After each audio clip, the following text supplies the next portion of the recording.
elementary pa lang, napapansin na nila mga gawi kong parang hindi pambabae. Kasi bis na Chinese Carter, laruan ko ay text sa cholens. Tapos kajamin ko lagi noon mga sigang lalaki sa amin.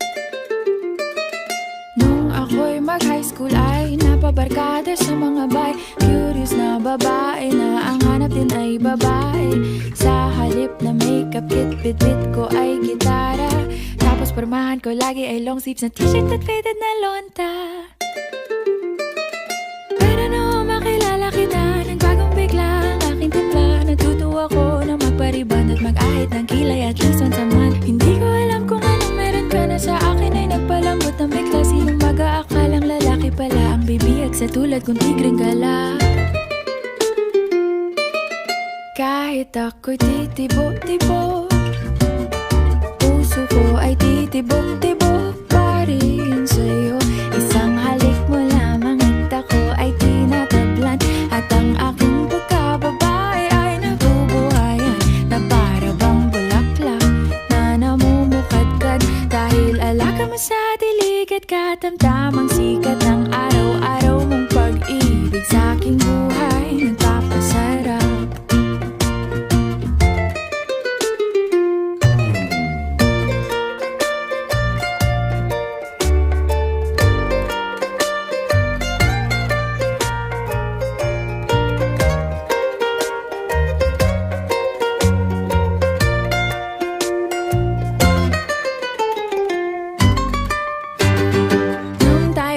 College ay saka ko lamang binigay ang matamis na oong 10 buwan mong trinabaho. Sa halip na tsokolate at tipikal na mga diskarte, nabihag mo ko sa mga tula at sa mga katamong pabebe. Kaya nga noong makilala kita, alam ko na agad na mayroong himala. Natutuwa kong magtakong at napadalas ang pagsuot ng bestidang pula. Pero di mo naman inasam na ako ay magbagong tuluyan para patunayang walang matigas na tinapay sa mainit na kape ng iyong pagmamahal. Kahit ako'y titibok-tibok, puso ko ay titibok-tibok pa rin sa'yo. Isang halik mo lamang at ako ay tinatablan.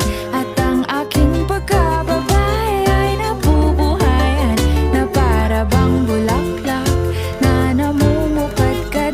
Dahil alaka mo sa dilig at katamtamang sikat ng araw-araw mong pag-ibig sa aking buhay nagpapasarap.